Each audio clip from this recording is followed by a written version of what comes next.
CNN Chile y Bio Bio, la radio, presentan Tomás Mocharo en CNN Chile.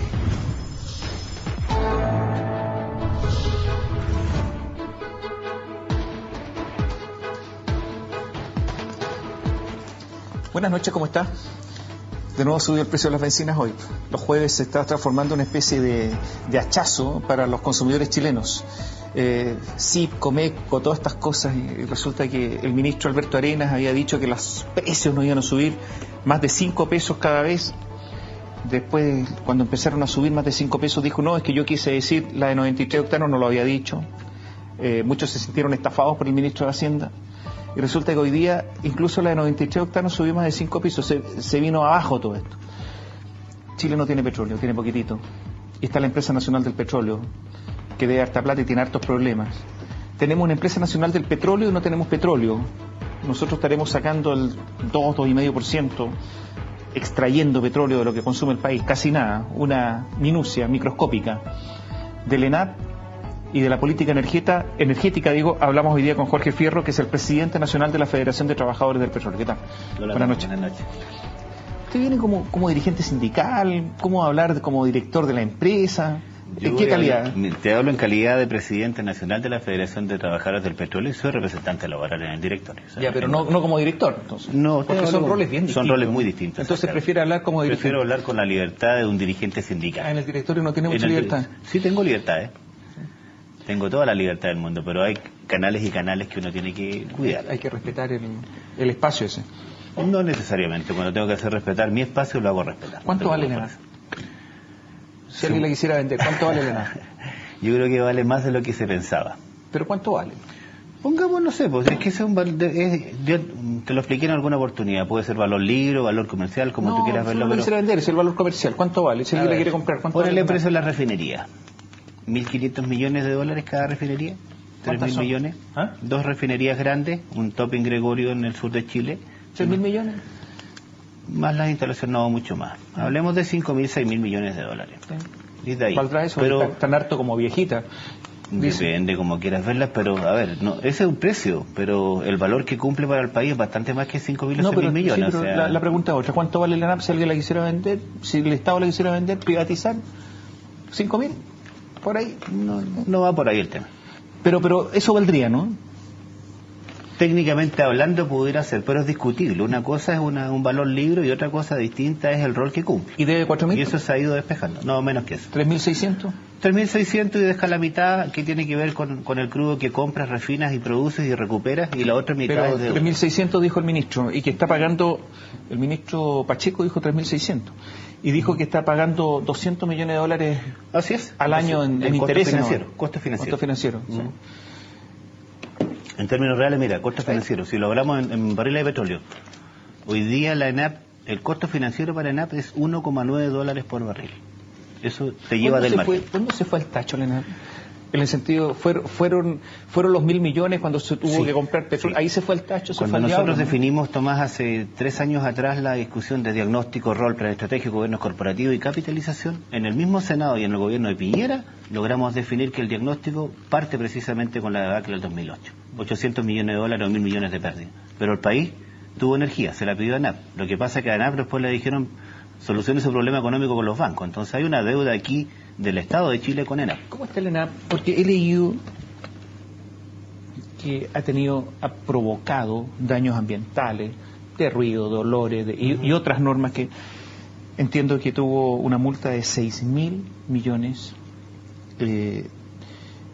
y después se la bajaron a 350 millones. Esto está mejor que Johnson, ¿eh? O sea, ahí sí que hay pituto. Es el mismo Estado que se aplica multa y después se la rebaja, porque de 6.000 a 350 millones... Yo diría que tú podrías reconocer que hubo una mala política en términos medioambientales o de ir resguardando. Se hicieron muchos compromisos medioambientales que quizás no se cumplieron en el momento. O sea, la ENAP no ha cumplido con su palabra. Pero mira lo siguiente. Cuando se hizo el plan de descontaminación para la región metropolitana, Santiago, hablemos del año 2000, ¿ya? Y se invierten 500 millones de dólares para que hoy día la región metropolitana o el país ahorre 900 millones al año en salud. Eso se hizo a partir de la refinería. ¿te fijas? Entonces hay que ver Está bien, también pero las inversiones. tuvo y una multa por sociales. 6.000 millones de pesos. Sí, tuvo una multa y efectivamente se rebajó a 300 en el gobierno anterior de Piñera. Efectivamente, porque se reconoció que primero la multa en sí era muy fuerte. ¿Por qué era la multa? Era seguramente de seguro compromisos incumplidos desde el punto de vista ¿Qué de... compromiso? No sé, puede haber una planta que se iba... yo soy director desde ahora, Tomás, pues esta cosa viene de antes. Se ha revisado todo, ¿no? Si tú miras, por ejemplo, una refinería dijo vamos a comprometer o solucionar el problema de los olores con 2 o 3 instalaciones. Probablemente esas instalaciones no se pudieron hacer porque cambiaron los escenarios de negocio, se cayó, hubo una pérdida financiera y el tema fue quedando pendiente. Yo creo que efectivamente hoy día el diagnóstico nuestro es, tenemos un serio problema del orden de actualizar nuestras refinerías porque se ha administrado esta empresa... ¿Actualizar en sentido de tecnología? Claro. O sea, tan viejas las refinerías. No necesariamente viejas, pero tienes que ir actualizando. O sea, esto es igual que un vehículo que si no lo estás haciendo las mantenciones constantes. Y por ahí tú tienes un título. Nosotros decimos la ENAP ha sido administrada bajo una lógica de crisis. Y eso significaba que las refinerías años anteriores, en el gobierno de Piñera y la gestión de los gerentes de la época, para poder generar resultados, refinaste crudos muy pesados. Porque es verdad que hay en la ENAP plantas donde las tuberías, que son muy importantes, porque la refinería normalmente, o sea, toda la refinería en el mundo tiene que ser administrada rigurosamente porque hay peligro de explosiones, de grandes accidentes. Además que hay gente alrededor, si no es que estén aisladas. ¿Es verdad que hay plantas con tuberías corroídas, con tuberías que tienen muchos problemas? Mira, nosotros estamos planteando informes... ¿Es verdad que se usó petróleo que no era el adecuado? Depende cómo lo quieras ver. Nosotros hemos ido a 2 comisiones, Minería y Energía del Senado y Minería y Energía de la Cámara de Diputados, de manera muy responsable y técnica hemos dicho que no podemos seguir, ¿no es cierto?, procesando crudos pesados. Se manejaron crudos muy pesados, que son crudos ácidos. ¿Que los compran dónde?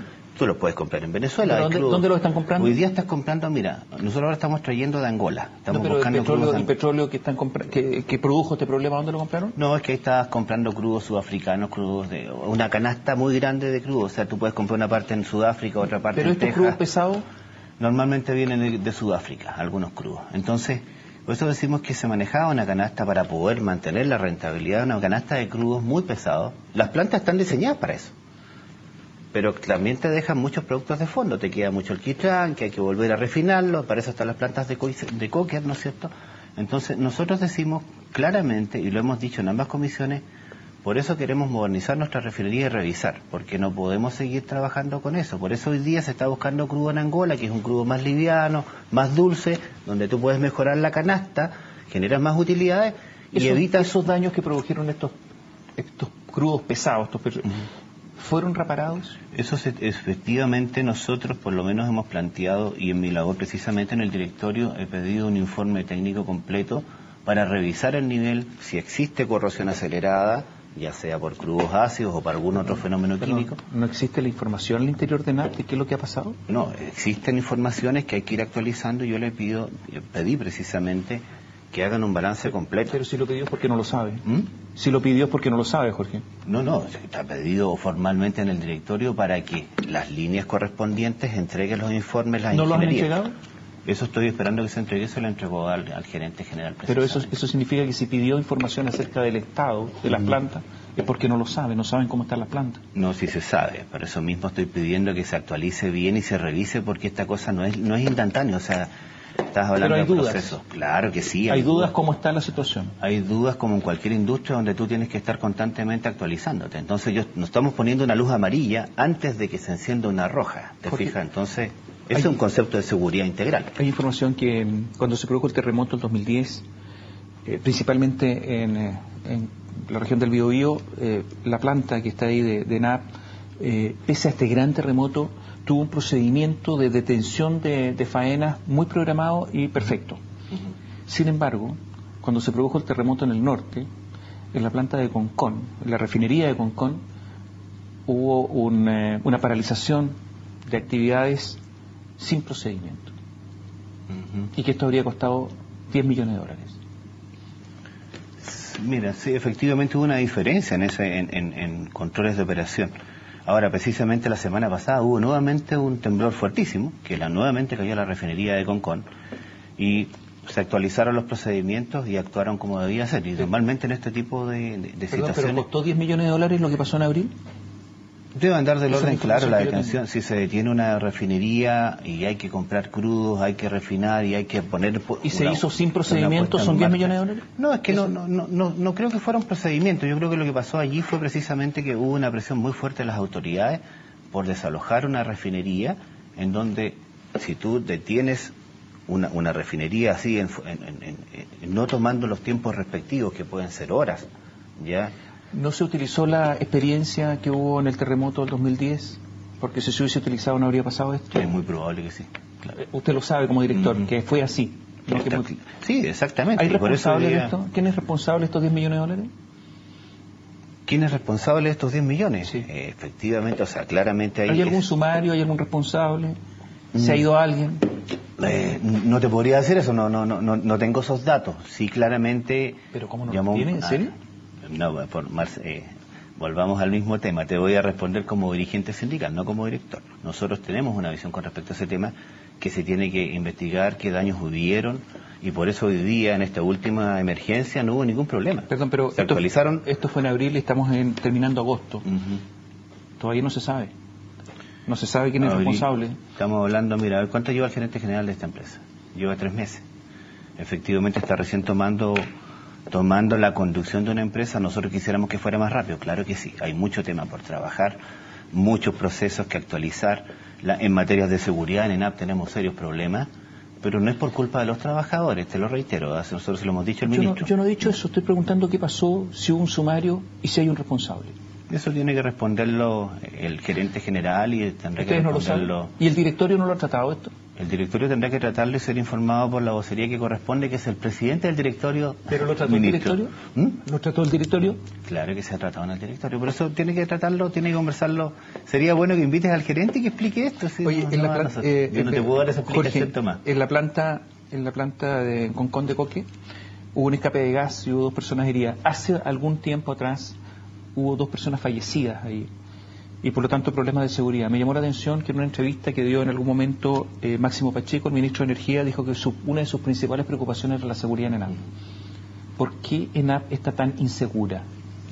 Mira, eso se lo hemos dicho al ministro y con mucha franqueza, Tomás.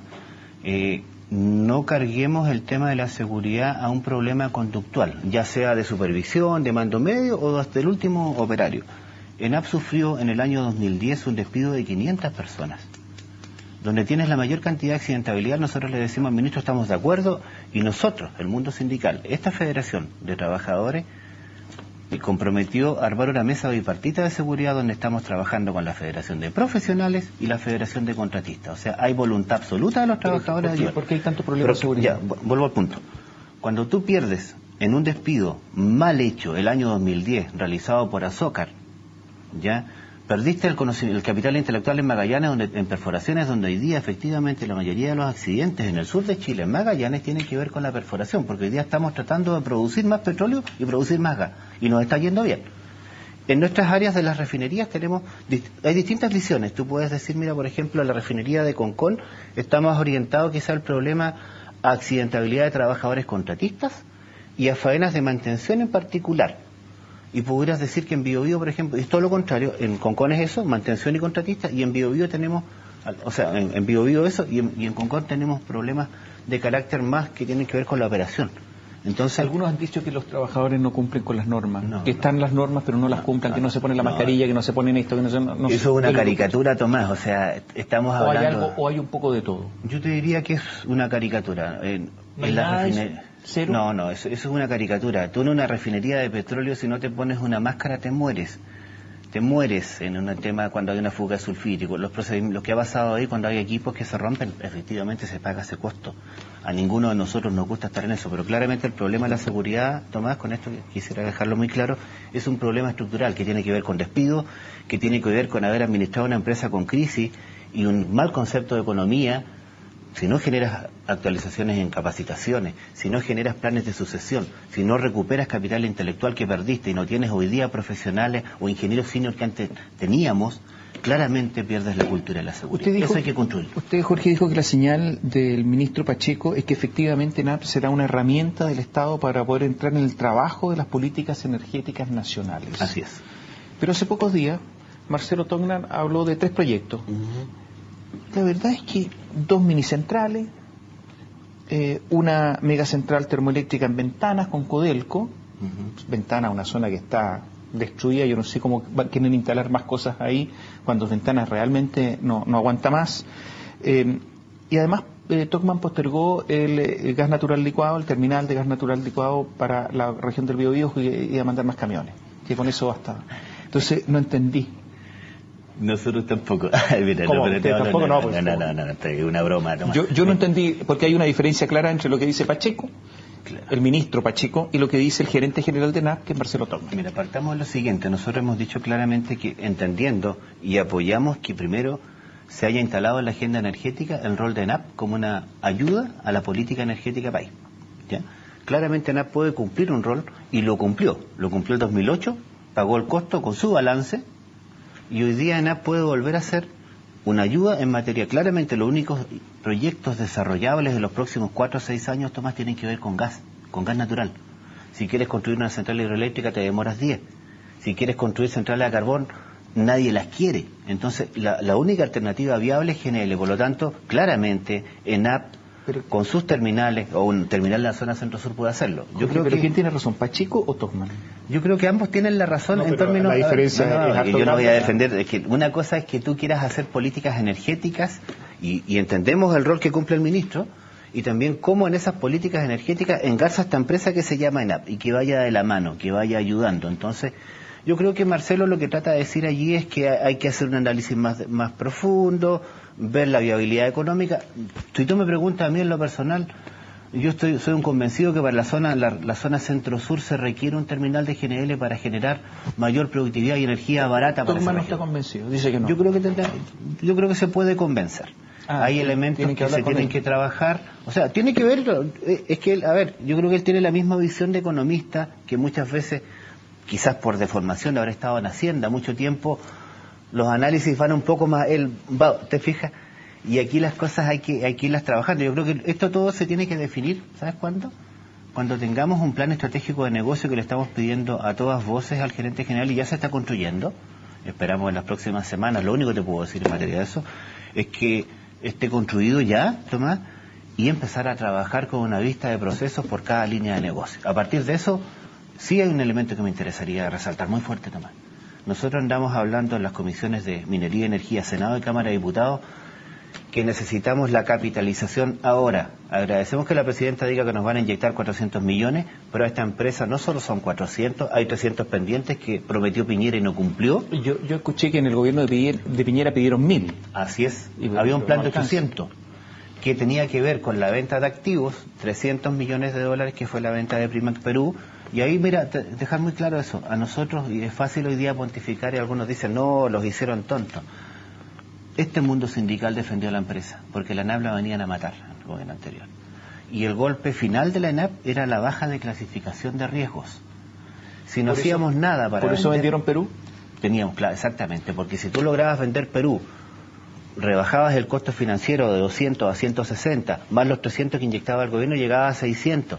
Y ahí estaba el plan de 600 a 800 millones. ¿Cuánto han invertido en Argentina? En Argentina todavía no se está pensando en invertir. Se tiene que trabajar fuerte. Pero tienen inversiones. Hay inversiones. Por eso, claro, ¿cuánto han invertido en Argentina? Mira, no te puedo dar una cifra exacta para no caer en errores, pero son una buena cantidad de cientos de millones de dólares. Pero Argentina te renta. O sea, mira, Egipto, por ejemplo, hoy día te está entregando alrededor de 50 millones de dólares. Pero hace poco la ENAP advirtió que podría no renovarle las concesiones. ¿Advirtió Argentina, ENAP? Sí, se advirtió por parte del ENAP que podría no renovar las concesiones. Es parte del proceso de negociación que tiene que hacer ENAP precisamente con Argentina, en renovación de contratos, que tiene que ver mucho con la zona de Neuquén, ¿no es cierto? Y la zona sur, que tiene que ver con Área Magallanes, que son plataformas que están en el lado oriental del estrecho. Recientemente la presidenta, en su visita a África, dijo que el gobierno triplicará la compra de petróleo en Angola. ¿Esto se trató en el directorio? ¿Usted lo trató? Nosotros tratamos en el directorio, y eso puedo desclasificarlo entre comillas, de que efectivamente se iba a firmar Angola, Y te recuerdo que ¿Está aprobado en acta del directorio? Sí, es que, mira, te explico lo siguiente. El trabajo que hicimos nosotros en la implementación política de esta discusión lo hizo esta federación.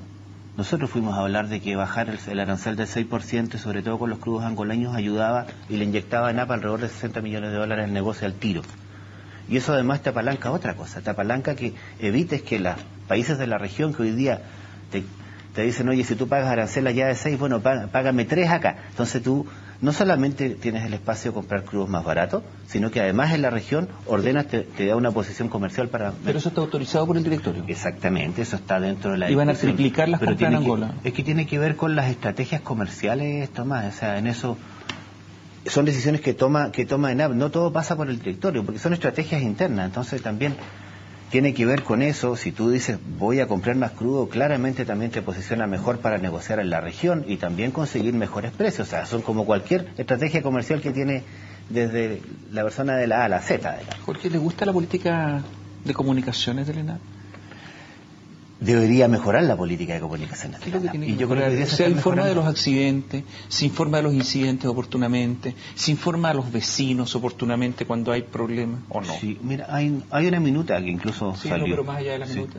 Bueno, preciso, es que no te digo, hay una minuta donde nosotros claramente decimos como mundo sindical, Tomás, de que ENAP viene de una política deficiente en materia de manejo de comunidades, de manejo de información, ¿ya? La habían dejado de lado. Y tuvimos que tomar nosotros ese rol como mundo sindical. Y eso hay que recuperarlo, eso hay que reconstruirlo. Hoy día... ¿Hay secretismo en ENAP en estos momentos? No quisiera... En el sentido de que no se informa inmediatamente, porque a veces hay que comunicar inmediatamente. Los vecinos tienen que saber. Así es. Y eso ocurre. Yo creo que había una mala práctica. Por eso le pregunto, ¿hay secretos? No te diría que hay secretos, yo creo que hay temores por parte de cuerpos ejecutivos intermedios de que, imagínate la ANAP este último tiempo, cuántos despidos ha tenido en materia de ejecutivos. Entonces hay que cambiar la cultura, por eso nosotros decimos hoy día, salgamos de la cultura de administración de crisis a una cultura de una administración de una empresa en crecimiento con proyección de mediano y largo plazo. Y eso tiene que hacerse cargo el plan estratégico de negocio, ¿te fijas? Y en eso, para poder llevar adelante, y reitero, me interesa instalar ese tema, Tomás, con mucha fuerza. Aceptamos los 400 millones que nos ofreció el gobierno, pero no anexado a la discusión de los gobiernos corporativos del año 2016. ENAP requiere ese dinero ahora y ya, como lo tuvo Codelco y como lo tuvo Banco Estado. A propósito de gobiernos corporativos, ¿hay que cambiar los integrantes del directorio? Yo creo que es una discusión que se tiene que dar precisamente en los gobiernos corporativos. ¿Qué opina usted? Mira, claramente tiene que haber un ministro de Minería ahí, ¿no? El representante de los gremios empresariales, el representante de la claramente no debería ser así. O sea, hay que cambiarlo. Efectivamente, es que es una ley antigua, pero a ver, es lo mismo corre para nosotros. También dice la caricatura, oye, el mundo sindical, ¿qué hace sentado allí? ¿Ah? Están congestionando. Oye, si nosotros no estuviéramos tratando de defender esta empresa, ¿de qué estamos hablando? Precisamente si congestionamos o ayudamos en la gestión o opinamos de la gestión es para cuidar esta empresa. Hace un rato usted habló de Azócar, que fue un gerente general. Sí, Rodrigo. ¿Sí? ¿Cuándo comenzó la gestión de él? Él comenzó a la salida de Dávila, cuando fueron de Enrique Dávila, cuando se perdieron tuvimos la debacle de los 1.000 millones. ¿Usted critica al anterior gerente nombrado por Bachelet? Sí, y tuvo continuidad con pero nombrado por Bachelet. Así es. Sí, ¿no le gusta el anterior nombramiento que hizo Bachelet? No nos gustó. ¿Prefiere a Tocman? Creo que sí, creo que Tocman viene con buenas intenciones. Le encontramos el siguiente potencial, Tomás, a Marcelo. Es un hombre que conoce de Hacienda, un tipo economista, un tipo brillante. Yo creo que hay que darle espacio para que se posicione, que conozca. Y aquí todos tenemos que poner al servicio las redes para sacar adelante esta empresa, nuestras redes, nuestros conocimientos. Y si él viene de Hacienda, conoce cómo funciona el sistema. Y tiene claridad, me imagino, para poder defender lo mismo que decimos nosotros. ENAP requiere capitalización ahora y no al 2016. ¿Usted entiende lo que pasó con Arena y el precio de los combustibles? Mira, ese tema... Se comprometió a los 5 pesos y resulta que sube más. ¿Te acuerdas la última entrevista, Tomás, cuando hablé que aquí nosotros teníamos un aporte que lo hicimos a los gobiernos de Piñera y también se lo entregamos a Arenas al inicio? En vez de GEPCO, de CIPCO, MEPCO, nosotros teníamos el GEPCO, que todos paguen y pagamos menos. ¿Por qué falló Arena en su promesa? ¿Qué le pasó? Yo creo que hizo un mono de muchas cosas y no atacó el fondo. El fondo tiene que ver con que si todos pagan, pagamos menos y hagamos un impuesto a los combustibles pero que lo paguen todos, porque hoy día siguen no pagando los industriales agrícolas, los forestales, los mineros y los del transporte, y el resto pagamos. Y culpan a la ANAP de subir la benzina. La ANAP no tiene culpa en eso. Tiene culpa el impuesto específico de 140 pesos, el IVA y el margen de las compañías. Gracias por estar con nosotros. Jorge Fierro, el presidente de la Federación Nacional de Trabajadores del Petróleo, nos acompañó esta noche. Hacemos un alto y volvemos para hablar de la política y principalmente del punto de vista liberal. Volvemos en un instante.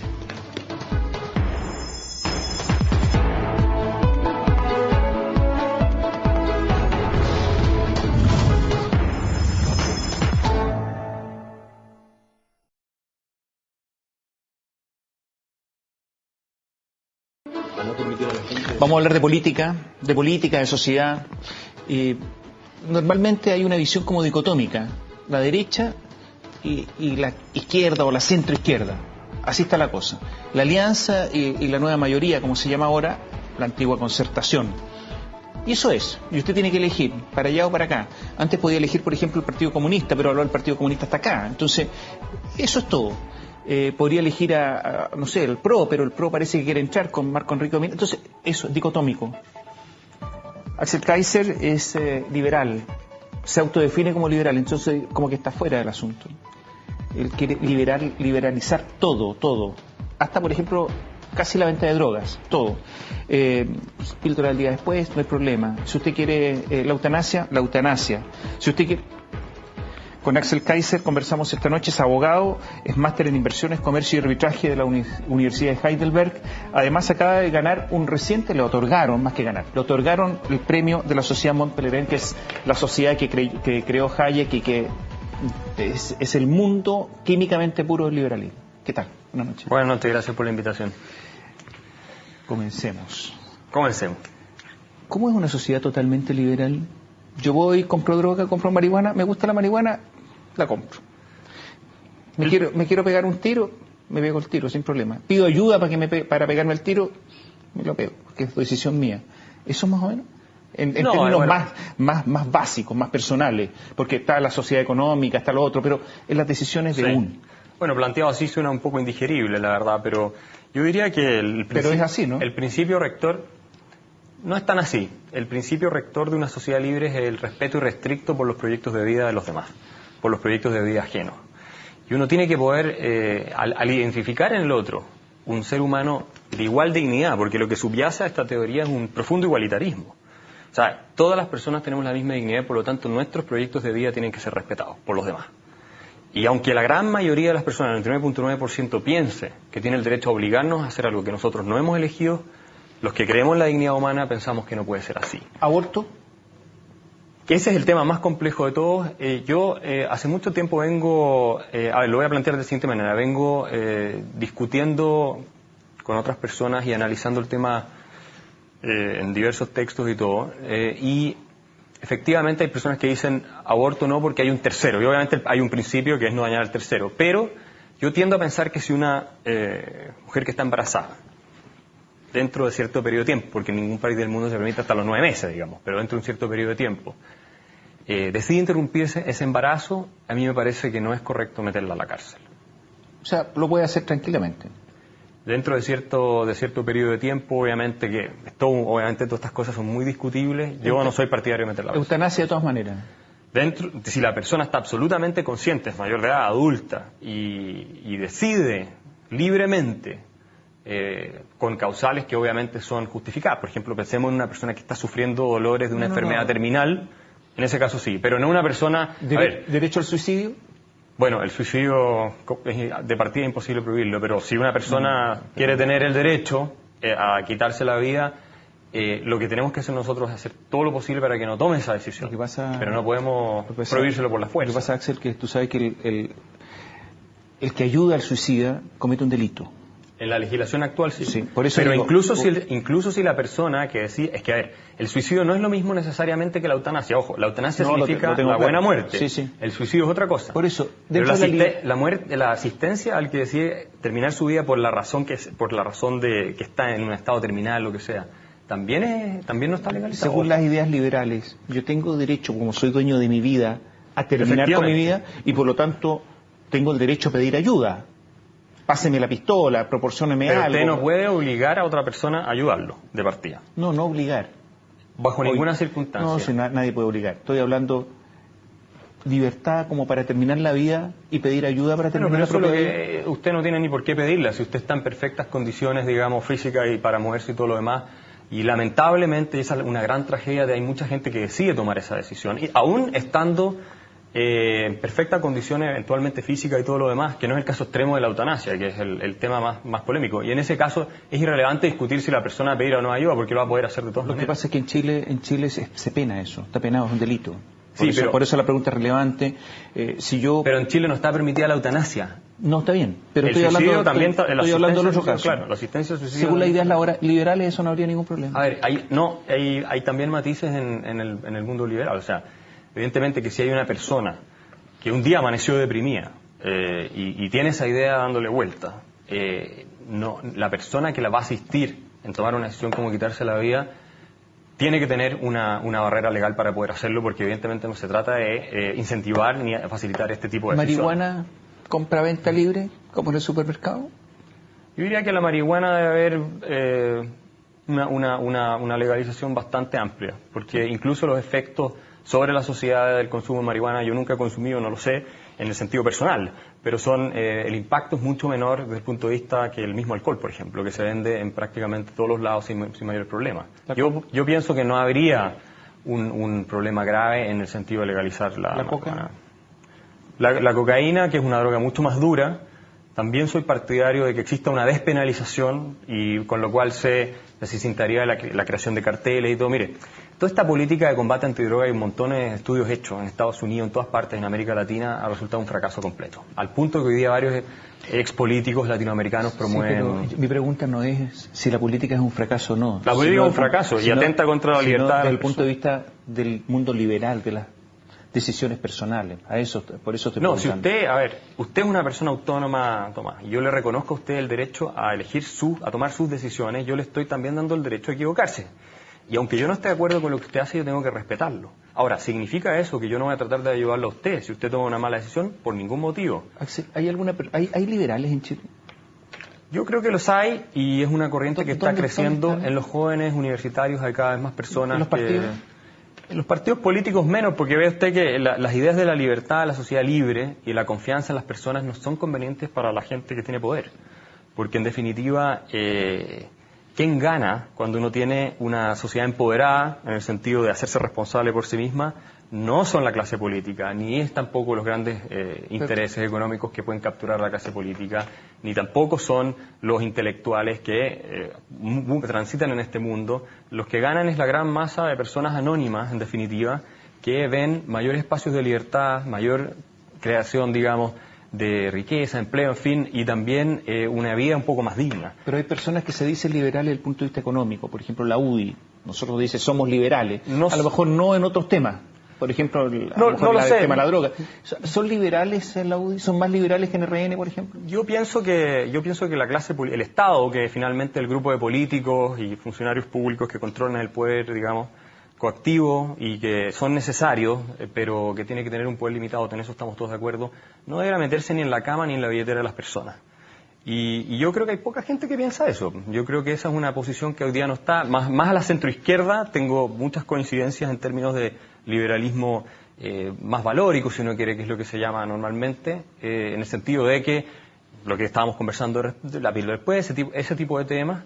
Y en el caso de la libertad económica, yo no estoy tan claro de que en lo que se conoce como la centro-derecha chilena haya muchas personas que crean de verdad en la libertad económica tampoco. Pero Jovino Novoa ha defendido el libre mercado. Jovino Novoa puede ser uno de los que creen en la libertad económica. Nunca he conversado con él, no conozco bien su filosofía, digamos. Es probable que sea así, pero no creo que sea la regla general. O sea, usted sería más bien una mezcla de Girardi y Novoa. Girardi en unos temas, Novoa en el otro, una cosa así, para entenderlo. No, yo creo que uno tiene que ser coherente con la filosofía que uno tiene, y si uno cree en la dignidad de las personas, tiene que respetarla y en todos los ámbitos. Y no decirle, mira, tú tienes derecho para elegir lo que vas a hacer en tu vida en un ámbito, pero no tienes derecho para elegir lo que vas a hacer en el otro, porque ahí tú eres muy tontito, no sabes, entonces yo te voy a decir a ti lo que es bueno para ti. Y ese tipo de cosas a mí no me gusta. Hay que respetar a las personas como en su integridad Y obviamente eso no significa que uno no pueda intentar persuadirlas, pero de ahí a obligarlas, forzarlas, digamos, usar la violencia para perseguir un curso de acción que éstas no han elegido, ese es el principio al cual yo me opongo. Y se opone en general la gente que cree en la libertad. No hay que meterse en la cama ni en la billetera, dijo. De las personas. De las personas, sí. O sea, libre mercado. Es que esa es una abstracción, el libre mercado, que es lo que es al final. Y hay muchos mitos en relación a esto. La libertad de que las personas decidan qué es lo que van a hacer con lo que es suyo. ¿Cómo alguien se puede oponer a eso? Entonces, si usted va y compra en la panadería o lo que sea, eso es el mercado, uno va e intercambia. Usted es un periodista exitoso, ha generado valor, tiene un sueldo, va y le compra al panadero. El panadero valora lo que usted le está entregando y usted valora lo que el panadero le está entregando. Los dos son adultos en una relación exenta de fraude, eso es lo que llamamos mercado. Y ahí tiene que haber libertad porque es parte de la libertad que usted tiene para decidir lo que va a hacer con su vida. No es que el mercado sea algo bueno por definición, el mercado emana, en definitiva, de la libertad que tienen las personas para perseguir sus fines, reconociendo la dignidad del otro. Ahora, cuando se vive en sociedad, se vive con limitaciones. Evidente. O sea, el señor que vive aislado, solo, él no tiene, pero en sociedad hay espacios comunes, hay reglas comunes, hay impuestos. Y por eso los famosos impuestos. Sí, claro. Y ahí entonces uno no decide todo, porque tiene que ir... Tiene que haber reglas. A ver, es que la libertad supone que existan reglas. Bueno, en el caso de hay teorías anárquicas que plantean otras cosas, pero supone que existan reglas que le garantizan al señor Tomás Mochati que pueda hacer su entrevista el día, digamos, martes, viernes, el día que sea, sin que alguien llegue y le impida por la fuerza hacerlo. Ese tipo de reglas requieren a alguien que las ejecute y que las aplique. Y por eso el Estado tiene la función más importante dentro de una sociedad. ¿Alguien defiende el libre mercado en Chile hoy? Yo creo que hay algunas personas que... ¿Algún partido? Yo creo que hay algunas personas que defienden la libertad de las personas, de los demás individuos de elegir.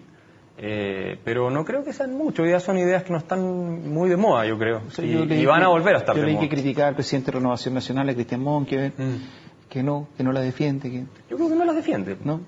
O sea, las defiende a medias, que es una cosa así como diciendo, bueno, porque obviamente hoy día no estamos en tiempos de la Guerra Fría en que alguien va a defender la economía centralmente planificada, ese no es el caso, gracias a Dios, pero los políticos en general siguen lo que es popular en el momento, porque el rol de ellos es ganar elecciones. Y muy rara vez salen líderes políticos de verdad, que son los que van cambiando la dirección de la opinión común, en vez de seguir la dirección de la opinión común. ¿Le gustó esto de que Ernesto Silva, digamos, estaba en Europa y cambiara los pasajes rápido, porque tenía que llegar a Chile, sacar la foto y aparecer en la foto de la reforma tributaria? No, mire, yo estoy muy poco en la política más contingente, pero estoy más en el tema de los principios. Está bien, pero los partidos representan algo y son los vehículos, se supone, la organización a la que se canaliza el poder, porque así es. Es así, sí, pero no sé si representan algo. Muchas veces, y usted conoce probablemente a John Stuart Mill, que él decía que los grupos políticos al final muchas veces terminan representando intereses de grupos que los apoyan, ¿no es cierto?, ya sean corporativos o sindicales o lo que sea, más que a ideas y más que al público general. O sea, leo una declaración: Bachelet está destruyendo las instituciones del libre mercado. Ese fue un título de una columna en la revista Forbes que publiqué yo, pero la revista Forbes se le cambió el título a la columna, entonces le puse un título más duro. El título de mi columna era Can Chile Still Be Saved?, que era en forma de pregunta, y ellos le cambiaron el título, claro, le hicieron más polémica, entonces pegó más fuerte. Pero el fondo del asunto, yo creo que efectivamente este gobierno ha tomado decisiones muy equivocadas, inspiradas en una filosofía económica y una filosofía del individuo, de la persona, que de alguna manera no cree o no reconocen la capacidad de las personas, de los distintos individuos, de perseguir sus proyectos de vida. Y eso va a ir en detrimento, ya lo estamos viendo, no solo de la economía, sino que también de los espacios de responsabilidad y libertad de cada uno de los chilenos. En una sociedad liberal, ¿cuál es la función del Estado? Fundamental, la primera y fundamental función del Estado es proteger los derechos fundamentales de las personas. Que usted pueda llegar tranquilo a su casa y no lo asalten, que no le roben, que no exista fraude cometido por ya sea empresas o grupos políticos o de todo tipo, que usted no tenga que tener temor por lo suyo, que no se roben su propiedad, que usted pueda trabajar con tranquilidad. Esa es la función principal, asegurar los derechos fundamentales de las personas, proteger a la gente. ¿La educación? La educación es una función en la cual el Estado tiene que participar, pero no tiene que controlar ni dominar. Porque eso es lo que hacían en los regímenes totalitarios. En el nacionalsocialismo, en Alemania o en la Rusia comunista, el Estado controlaba toda la educación. A mí me parece que eso no es una buena política. El objetivo es que la mayor cantidad de personas posible, ojalá todos, puedan acceder a buena educación. Entonces la pregunta es, ¿cómo logra usted eso además dentro de espacios de libertad?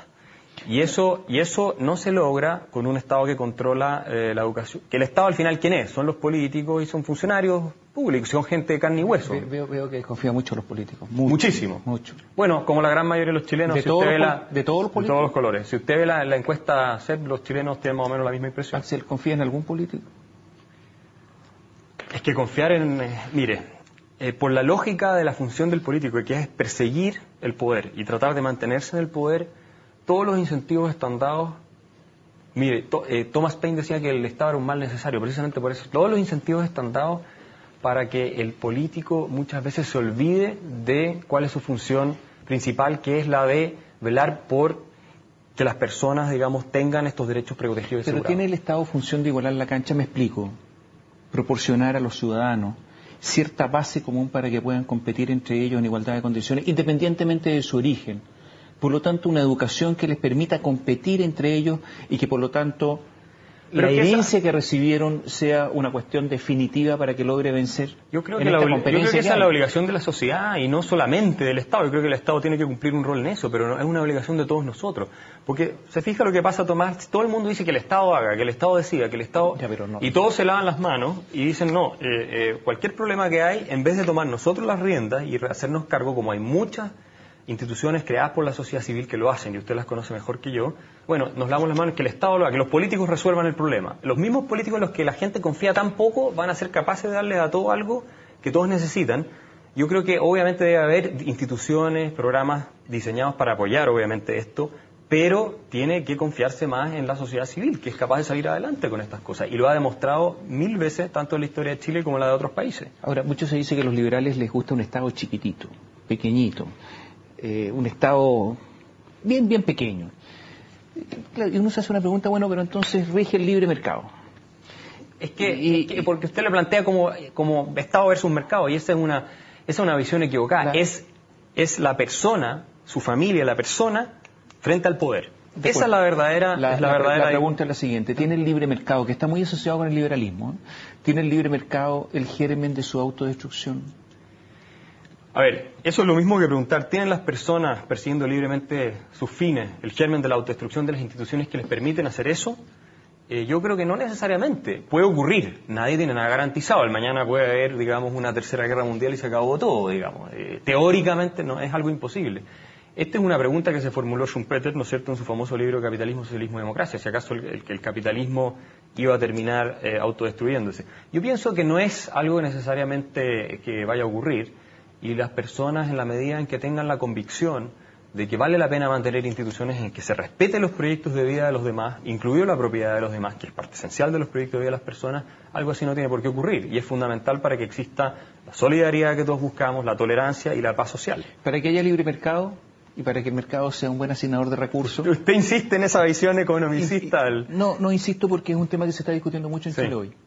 O sea, justamente está destruyendo las instituciones del libre mercado, dijo. Sí, lo puso Forbes, sí. Entonces,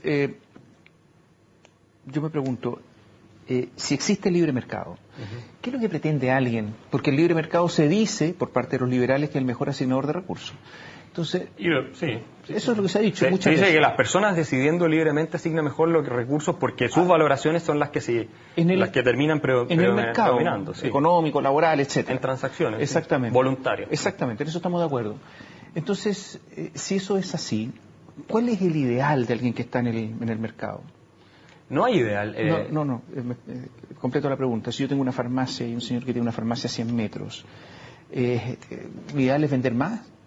¿Ganar más? No, el ideal es que desaparezca y me quede solo. Ese es mi ideal cuando compito. ¿No es cierto? Claro.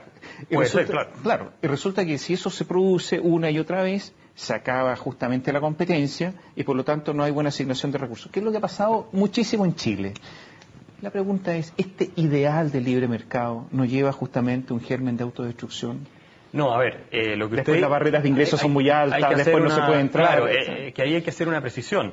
En un libre mercado donde hay competencia y libertad, la única forma en que una empresaria, una farmacia, puede llegar a tener una posición en cierto sentido monopólica por sobre los demás es ofreciendo mejores productos a precios más baratos y por lo tanto satisfaciendo mucho mejor la necesidad de la gente. O con políticas predatorias.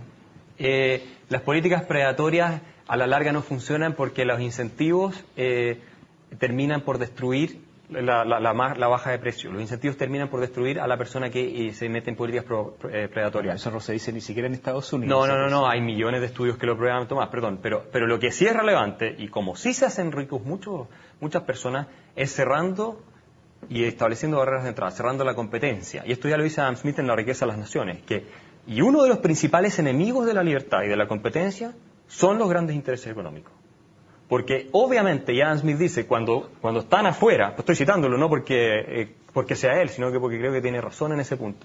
Cuando todos son chicos, obviamente todos quieren competencia, pero una vez que son grandes, van a hacer todo el lobby, van a comprar toda la influencia posible, no en todos los casos, pero muchos hacen eso, porque seamos justos, no todos lo hacen, pero muchos hacen eso para cerrar los mercados, establecer barreras a la entrada que le impidan a los demás competir. Y eso es lo que se llama el famoso crony capitalism que denuncian en Estados Unidos. Yo creo que eso ocurre en gran parte de los países, o si no en todos los países de Occidente. ¿No cree que se ha perdido la ética del trabajo? La ética del trabajo bien hecho, y que la gente que trabaja generación tras generación, que tiene menos... es decir, tiene menos ingresos al final del día, al final de los años, que los que están en el mundo financiero, que es una de las grandes críticas hoy. Yo pienso que yo escribí un libro sobre la crisis financiera que se publicó en varios países. Ese libro, yo tengo una crítica durísima a cómo funciona el sistema bancario y financiero, porque en el sistema bancario y financiero no existe realmente libre mercado, en muchos ámbitos. ¿En Chile existe? Yo creo que hay una serie de intervenciones que permiten dudarlo. O sea, las barreras de ingreso en Chile, el mercado bancario son enormes. Por ejemplo, en Chile las tasas de interés son más caras que en el exterior. En Chile las grandes empresas se pueden endeudar en el exterior y no las pequeñas y medianas empresas. ¿Y usted por qué cree que existe todo eso? Le estoy preguntando. Por eso usted lo está afirmando, estoy afirmando que eso existe. La pregunta es ¿por qué existe? Bueno, esas barreras, usted habló de barreras a la entrada. ¿Quién las pone las barreras a la entrada? Los legisladores. Ellos hacen las leyes. O los mismos bancos que tienen influencia. Pero yo no tengo casos antecedentes concretos para decir eso, pero evidentemente este es un problema muy antiguo y lo que tenemos que velar nosotros, los que estamos defendiendo en definitiva la libertad, la competencia y la colaboración entre las personas, es que no se produzcan este tipo de capturas. ¿Le gusta la élite chilena? Es que eso es muy difícil de contestar porque yo no conozco a todos los miembros de la élite, obviamente. A ver, pero todos sabemos quiénes son. Si la élite chilena no es tan grande, este es un país pequeño y aquí nos conocemos todos. No, yo creo que hay miembros, digamos, personas que son, a ver, hay mucha gente valiosa, obviamente, pero en general, la élite, la élite chilena es lo suficientemente culta, lo suficientemente visionaria, ese tipo de cosas. A mí me parece que falta un poco de profundidad en la visión de las cosas en muchas personas. Habría que definir qué es la élite, porque hay de todo, pero que se puede avanzar mucho más en una cultura, digamos, de la preocupación por el futuro del país. ¿Usted tiene poca esperanza en el gobierno de Michelle Bachelet? Sí. No, es que tengo poca porque creo que están inspirados por una filosofía que es muy equivocada. Y esa filosofía nos va a conducir a malos resultados. ¿Por qué si está tan equivocada los chilenos la apoyan? No sé, por lo que dicen las encuestas es que cada vez la apoyan menos. Sí, pero la apoyan y tuvo una elección enorme y volvió a hacer... Ella no sacó más del 25% del potencial del electorado. Está bien, pero volvió a ser elegida. Entonces, la mayoría de los chilenos nunca votó por Bachelet, esa es la verdad de las cosas. Pero volvió a ser elegida, tuvo de acuerdo. una enorme victoria parlamentaria. Ella, identificarla a ella con el programa es muy diferente, no es correcto desde el punto de vista del análisis político, todos lo sabemos. Está bien, pero ella no es una liberal. ¿Por qué se dice que está equivocada, la apoyan tanto? A ver, dentro de los que votan. Más allá de que el apoyo ha ido cayendo sustancialmente y el apoyo al proyecto ya está casi por el suelo, ella tiene un carisma muy especial y yo la verdad es que y genera una atracción muy potente. Yo, por ejemplo, le tengo mucha simpatía personal a Michelle Bachelet. Uno casi le siente afecto, aunque nunca ha hablado con ella y todo, pero tiene ese carisma que es una cualidad de ella muy potente y yo creo que eso es lo que la hace muy popular. Y si usted pusiera a otra persona que no fuera ella haciendo las mismas cosas, se daría rápidamente cuenta de que la popularidad estaba en el suelo. ¿Usted se espantó cuando se comparó con Salvador Allende? No, a mí no me gusta ese tipo de cosas cuando ya dice, bueno, tengo las mismas metas, porque ve usted, esas son declaraciones que tiene que especificar a qué se refiere, porque son muy... ¿Para qué dice eso además en un contexto en el cual está muy polarizado el ambiente? Yo creo que no es constructivo. No, no me asusta, no me asusta, pero no creo que contribuye a calmar las aguas. Y lo que pasa es que hoy día en Chile todos están muy erizados, los ánimos están muy crispados, entonces hay que tratar de contribuir a calmar a la gente y tomarse esto con un poquito más de humor, están todos muy rabiosos. ¿Ah, sí? Hay que reírse un poco más. Hay que reírse un poco más, yo creo que eso no nos haría mal. Gracias por estar con nosotros. Gracias. Axel Kaiser.